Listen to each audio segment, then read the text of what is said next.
ہوں سیدھے راستے پہ، اب مجھے یہاں پر استقامت سے ڈٹے رہنا چاہیے، اس سے ادھر ادھر نہیں ہونا چاہیے. کیا جبریل آ کے بتائیں گے ہمیں؟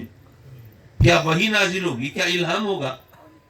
بھئی ہمیں ہدایت تو وہ دے دے گا، لیکن ہم پر یقین کے دروازے کیسے کھلیں گے؟ ہمیں اعتبار کیسے آئے گا کہ اب مجھے ہدایت مل چکی ہے؟ رب کائنات نے گویا ہی فرمایا کہ اے میرے بندو، جب مجھ سے ہدایت مانگی ہے تو میں تو اتنی آسانی سے دوں گا کہ پھر بھٹکنے کی گنجائش نہیں بچے گی. وہ کیسے؟ اللہ نے فرمایا کہ جب مجھ سے ہدایت مانگو نا، اہدنا الصراط المستقیم، تو خود اپنی زبان سے کہو صراط الذین انعمت علیہم، مولا ان کی راہ پر چلا دے جن پر تیرا انعام ہوا. ابھی شاید آپ کو سمجھ نہیں آئی ہوگی کہ کتنا آسان راستہ ہے، ذرا اس کو ایک مثال کے ذریعے سمجھا دوں. دیکھیں، فرض کریں آپ یہاں اس جگہ کا کیا نام ہے؟ بستی چھتانی. بستی چھتانی.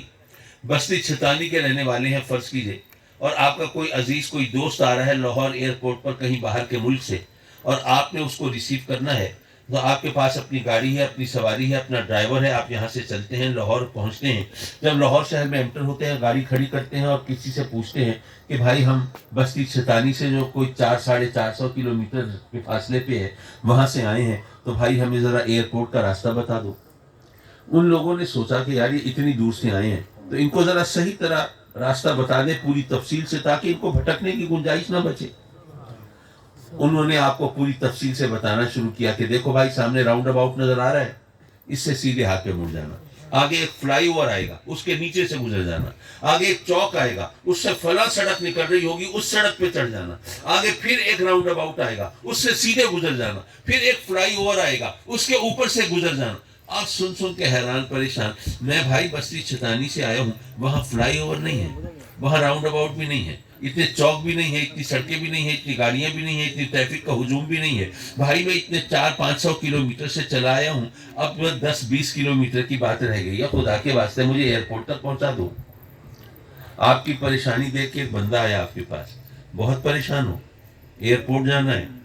تمہاری خوش نصیبی ہے، پریشان ہونے کی ضرورت نہیں.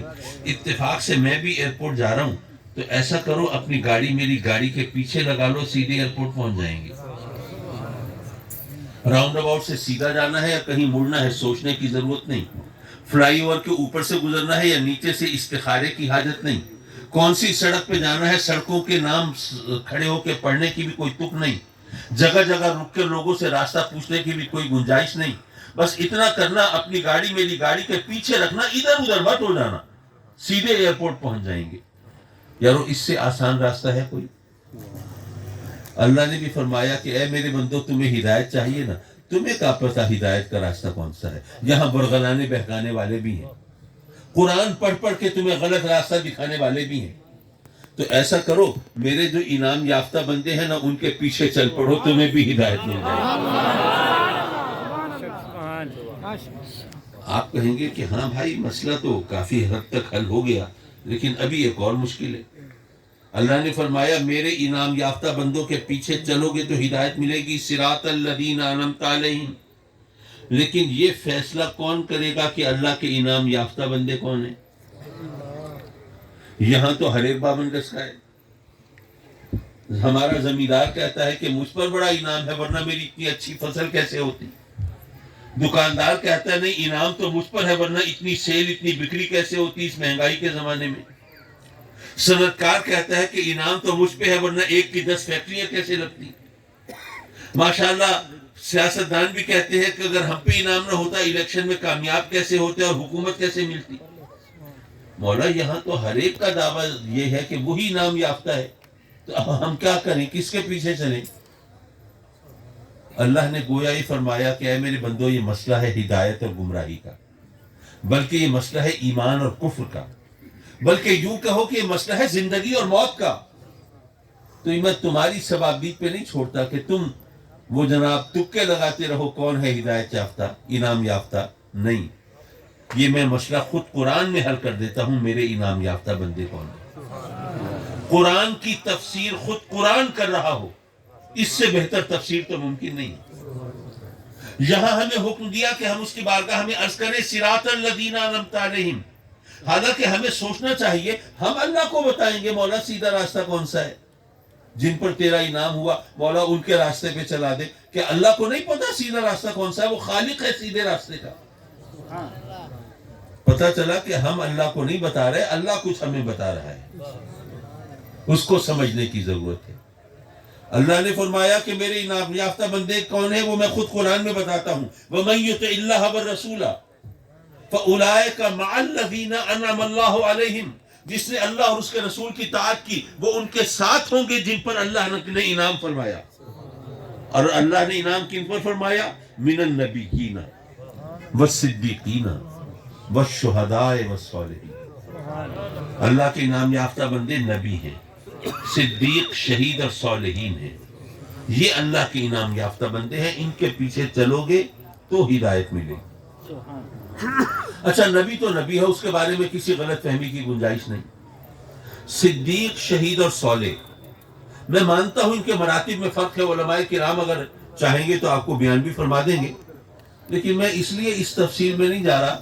میں ایک شعر سناتا ہوں لوگوں کو کہ میری تھوڑی سی سمجھ بھی اڑ گئی، میری تھوڑی سی سمجھ بھی اڑ گئی، مجھ کو اس کثرت سے سمجھایا گیا. بہت زیادہ سمجھانے سے پھر کچھ پلے نہیں پڑتا، سمجھ نہیں آتی. تو اس لیے اگر میں عوام کی سہولت کے لیے عوام علماء کی اجازت سے کہوں کہ صدیق، شہید اور صالح یہ تینوں ولی ہیں، تو اس میں کوئی برائی ہے کیا؟ بھائی اللہ کے انعام یافتہ بندے ہیں نا. تو ولی کسے کہتے ہیں؟ محبوب کو. ولی کہتے ہیں مقرب کو. اور جو محبوب اور مقرب ہوگا اور جو دوست ہوگا، ولی دوست کو کہتے ہیں، تو اسی پر انعام ہوگا نا اللہ کا. تو صدیق بھی ولی ہے، شہید بھی ولی ہے، صالح بھی ولی ہے. تو اللہ نے فرمایا کہ میرے انعام یافتہ بندے کون ہیں؟ وہ نبی ہیں اور ولی ہیں. اب اگر آپ غور کریں تو مسئلہ حل ہو گیا. ایک زحمت آپ کو بھی کرنی پڑے گی. اللہ نے فرمایا یُضِلُّ بِهِ کثیرا وَیَہْدِی بِهِ کثیرا. قرآن پڑھ کے گمراہ ہونے والے بھی بہت ہیں، ہدایت پانے والے بھی بہت. مولا گمراہ ہونے والے کون ہیں، ہدایت پانے والے کون ہیں؟ تو رب کائنات نے ہمیں قرآن سے بتا دیا کہ یاد رکھو جو قرآن پڑھ کے نبیوں اور ولیوں کے پیچھے چلے ان کو ہدایت ملی ہے. صراط الذین انعمت علیہم، ان کی راہ پر چلا دے جن پر تیرا انعام ہوا. تو پتہ یہ چلا کہ جو اللہ کے انعام یافتہ بندے ہیں اگر ان کے نقش قدم کو اختیار کریں گے، ان کی پامال کی ہوئی راہوں پہ چلیں گے، اگر ان کا دامن پکڑیں گے تو ہمیں ہدایت ملے گی. تو جو قرآن پڑھ کے نبیوں اور ولیوں کے پیچھے چلتا ہے اس کو قرآن سے ہدایت ملی.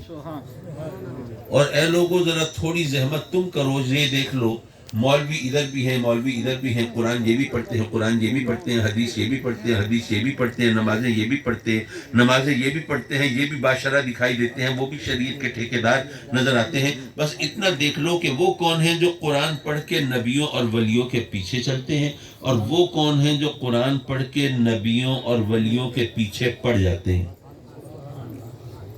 قرآن پڑھ کے ثابت کرنے کی کوشش کرتے ہیں کہ جناب نبی سے بھی خطا کا ارتکاب ممکن ہے. وہ کہتے ہیں رسولوں سے بھی گناہ ہو سکتا ہے. یار وہ کسی کو اتنا ہوش نہیں کہ ان کو کہے کہ جن کے نقش قدم کے صدقے میں ہمیں ہدایت ملنی ہے، اگر ان کے بارے میں ہمارا یہ اعتقاد ہو کہ وہ بھی گمراہ ہو سکتے ہیں، وہ بھی گناہ کے مرتکب ہو سکتے ہیں، پھر ہمیں تو بھلائی اور گمراہ وہ ہدایت کا راستہ اس کا خیال ہی چھوڑ دینا چاہیے. تو کہنے کا مطلب یہ کہ قرآن پڑھنے والے تو بہت ہیں، لیکن جو قرآن پڑھ کے نبیوں اور ولیوں کا دامن پکڑتے ہیں ہمیں ان کے پیچھے چلنا ہے. حضرات مکرم تقریر میں کر چکا، صرف نصیحت کی ایک بات کر کے میں آپ سے اجازت چاہوں گا. دراصل مسئلہ یہ ہے کہ آدمی کا جب تک نقطہ نظر صحیح نہ ہو نا اس وقت تک اس کو ہدایت نہیں ملتی. مجھے ایک واقعہ یاد آیا، وہ واقعہ میں نے اپنی کتاب میں تو لکھا ہے لیکن آپ نے تو ابھی وہ کتاب نہیں پڑھی، ابھی پہنچی بھی نہیں آپ تک. ایسا ہوا کہ ایک پاکستانی گیا انگلینڈ. پاکستانی انگلینڈ گیا تو اس کے پاس پیسے زیادہ نہیں تھے کہ علیحدہ اپارٹمنٹ لے کے رہتا، تو وہاں پہ ایک انگریز جوڑے کے ساتھ وہ پیئنگ گیسٹ کے طور پر رہنے لگا. پیسے ادا کر کے وہ ایک طرح سے مہمان بن گیا ان کی. اب وہاں پہ رہ رہا ہے تو ایک دن وہ جو انگریز جوڑا تھا انہوں نے کہیں جانا تھا، ان کا ایک بچہ تھا 9-10 سال کا، تو انہوں نے اس پاکستانی سے کہا کہ بھائی آج اگر آپ گھر پہ ہوں تو ہم اپنے بچے کو چھوڑ جاتے ہیں گھر پہ، اور اگر آپ کو کہیں جانا ہے تو مجبوری ہے، پھر کوئی مینج کرنا پڑے گا ہمیں۔ پاکستانی کو اتفاق سے کہیں نہیں جانا تھا، اس نے کہا نہیں جی آپ بے فکر رہیں، میں گھر پہ ہوں، آپ تشریف لے جائیں، تسلی سے جائیے۔ وہ چلے گئے۔ ان کے جانے کے بعد اتفاق سے بچے کو پیاس لگی، وہ کچن میں گیا پانی پینے، تو اس کے ہاتھ سے وہ شیشے کا پانی پینے کا گلاس جو گرا تو ٹوٹ گیا۔ اب بچہ گھبرا گیا۔ ہمارے پاکستانی بھائی نے اس کو تسلی دی کہ نہیں گھبرانے کی ضرورت نہیں ہے بچے، اب تمہارے پیرنٹس آئیں گے، تمہارے والدین آئیں گے، ان سے کہہ دینا گلاس انکل سے ٹوٹا ہے، میں بھی مان لوں گا مجھ سے ٹوٹا ہے تو میں گلاس لا بھی دوں گا ان کو، کوئی مسئلہ نہیں بنے گا۔ اس نے کہا ٹھیک ہے۔ جب شام کو اس کے والدین آئے، انہوں نے گلاس ٹوٹا ہوا دیکھا، پوچھا تو بچے کو جیسے پٹی پڑھائی تھی اس نے کہہ دیا گلاس تو انکل سے ٹوٹا ہے، اس نے بھی مان لیا کہ ہاں مجھ سے ٹوٹا ہے، میں لا دوں گا آپ کو، کوئی فکر نہیں، بات آئی گئی ہوگی۔ اگلے دن صبح کسی نے اس پاکستانی کا دروازہ کھٹکھٹایا، یہ حیران اس وقت کون آ گیا، دروازہ کھولا تو وہی انگریز جوڑا جو اس کا مالک مکان جو ہے وہ کھڑا ہے۔ اس سے پوچھا کیا بات ہے، خیریت؟ اس نے کہا جناب بات یہ ہے کہ آپ تو رات کو چلے آئے، آپ کے جانے کے بعد ہمارا بچہ ہمارے پاس آیا اور اس نے بتایا کہ گلاس تو خود اس سے ٹوٹا تھا، اور آپ کے کہنے پہ اس نے کہہ دیا کہ گلاس آپ سے ٹوٹا ہے، تو معاف کیجئے ہم نے تو آپ کو بڑا اچھا شریف آدمی سمجھ کے اپنے گھر میں جگہ دی تھی، لیکن ہمیں یہ نہیں پتا تھا کہ آپ ایسے شخص ہیں کہ چند گھنٹوں کے لیے ہم اپنا بچہ آپ کے پاس چھوڑ کے گئے ہیں اور اتنی دیر میں آپ نے اس کو جھوٹ بولنا سکھا دیا، اور اس کو یہ بتا دیا کہ وہ اپنا قصور کسی اور کے سر تھوپ کے خود بے گناہ بن سکتا ہے، اس کے اخلاق کی آپ نے ریڑھ لگا دی اور اس کا جنازہ نکال دیا۔ تو معاف کیجیے ایسا بندہ تو اپنے گھر پہ نہیں چاہیے، چند گھنٹوں میں آپ نے یہ کیا ہے، مستقل رہے تو پتہ نہیں کیا کریں گے، نہیں یہاں سے آپ بوریا بستر سمیٹی اور چلتے بنیے۔ میں سوچنے لگا کہ وہ پاکستانی بعد میں اپنے گھر والوں یا دوستوں میں بیٹھ کے کہہ رہا ہوگا کہ یار یہ نیکی کا زمانہ ہی نہیں ہے، میں نے تو ان کے ساتھ بھلائی کی تھی، وہ بچے کا قصور اپنے سر لے لیا تھا، انہوں نے یہ صلہ دیا مجھے کہ وہ گھر سے ہی نکال دیا۔ یارو بات تو نقطہ نظر کی ہے نا، آپ کس زاویے سے دیکھتے ہیں، کس طرح سے سوچتے ہیں۔ حضرات مکرم، ہم رب کی بارگاہ میں جب التجا کرتے ہیں مولا ہمارے عزیزوں کو بخش دے، تو لوگ کہتے ہیں کہ نہیں جی ایصال ثواب جائز ہی نہیں ہے۔ اگر ایصال ثواب جائز نہیں ہے تو پھر مغفرت کی دعا جائز کیوں ہے؟ وہ کہتے ہیں نا کہ آدمی نے جو کر دیا لیس الانسان الا ما سعی، اور جو کچھ بھی آدمی نے کیا ہے نامہ اعمال تو بدل نہیں سکتا، آدمی دنیا سے رخصت ہو گیا، قبر میں پہنچ گیا، اب کوئی نئی نیکی کر نہیں سکتا اور اپنا کوئی گناہ دھو نہیں سکتا، تو اس لیے اب تو کچھ نہیں ہو سکتا۔ تو پھر جب کچھ نہیں ہو سکتا تو پھر دعائے مغفرت کا مطلب کیا ہے؟ پھر ہم کیوں کہتے ہیں مولا ہمارے ان کو بخش دے؟ بخشے کیسے جائیں گے؟ ظاہر ہے تمام چیز ریکارڈ پہ ہے، اور آپ کو پتہ ہے قیامت کے دن جب ہم قبروں سے اٹھائے جائیں گے تو نامہ اعمال ہمارے ہاتھوں میں دیا جائے گا نا، اور پھر جواب طلبی بھی کی جائے گی، پوچھا جائے گا، ایکسپلینیشن کال ہوگی، ہاں بھی بتا تو نے جرم کیوں کیا، گناہ کیوں کیا، رب کی نافرمانی کیوں کی، حکم دولی کیوں کی۔ ہم میں سے کچھ لوگ ہوں گے جو قیامت کے دن بھی چالاک بننے کی کوشش کریں گے، مکر جائیں گے، مولا میں نے گناہ کیا ہی نہیں، گناہ نہیں کیا، یہ ریکارڈ موجود ہے، نامہ اعمال موجود ہے، تیری ایک ایک چیز لکھی ہوئی ہے، اور تو کہتا ہے میں نے گناہ نہیں کیا۔ تو جیسے وہ غالب کا مشہور شعر ہے نا کہ پکڑے جاتے ہیں فرشتوں کے لکھے پر ناحق، پکڑے جاتے ہیں فرشتوں کے لکھے پر ناحق، آدمی اپنا کوئی تعدم تحریر بھی تھا، مولا یہ نامہ اعمال تو فرشتوں نے کمپائل کیا ہے نا، ہمارا کوئی قصور نہیں، ہم نے نہیں کیا ہے، فرشتوں نے کوئی غلط انٹری ڈال دی ہے۔ جب وہ نامہ اعمال میں ہمارے اعمال درج کر رہے تھے، ہمارا کوئی بندہ تھا چیک کرنے کے لیے کہ یہ کہیں کوئی چکر تو نہیں چلا رہے، ڈنڈی تو نہیں مار رہے؟ مولا نہیں کیا میں نے یہ کوئی کام۔ پھر کیا ہوگا؟ جنہوں نے سورہ یاسین ترجمے کے ساتھ پڑھی ہے وہ جانتے ہیں، الیوم نختم علی افواہہم، وہ دن وہ ہوگا جب ہمارے منہوں پر مہریں لگا دی جائیں گی اور ہمارے جسم کے اعضاء کو زبان ملے گی اور ہاتھ پاؤں گواہی دیں گے کہ مولا نامہ اعمال میں سچ لکھا ہے، یہ ظلم، یہ جرم، یہ گناہ، یہ نافرمانی، تیری حکم دلی، یہ سب اس نے ہمارے ذریعے سے کی تھی۔ یارو سوچو کیسا کڑا وقت ہوگا، اپنے ہاتھ پاؤں ہمارے خلاف گواہی دے رہے ہوں گے۔ حضرات مکرم، کہنے کا مطلب یہ تھا کہ تمام چیزیں ریکارڈ پر آ رہی ہیں اور رب کی بارگاہ میں ہم وہ سب پیش ہوں گی. لیکن سوال یہ ہے کہ اگر ہم نے جو کر لیا بس کر لیا، بات ختم ہو گئی اور اس کی کوئی مغفرت کی صورت نہیں بنتی، تو ہمیں کیوں کہا گیا اب ہر نماز کے اندر اپنے والدین کی مغفرت کی دعا کرتے ہیں؟ تو وہ دعا کرتے ہیں جو کبھی قبول ہی نہیں ہو سکتی. کوئی ظاہر ہے اگر مغفرت نہیں ہو سکتی، اگر ایصال ثواب جائز نہیں ہے، تو پھر یہ تو ڈھکوسلا ہوا نا، پھر تو مولویوں کے کھانے پینے کے بہانے ہوئے. اس لیے ان لوگوں کے شر سے محفوظ رہیے اور اپنا نقطہ نظر صحیح رکھیے تاکہ آپ صراط مستقیم پر رہیں اور آپ کو کوئی ورگلا نہ سکے، بھٹکا نہ سکے.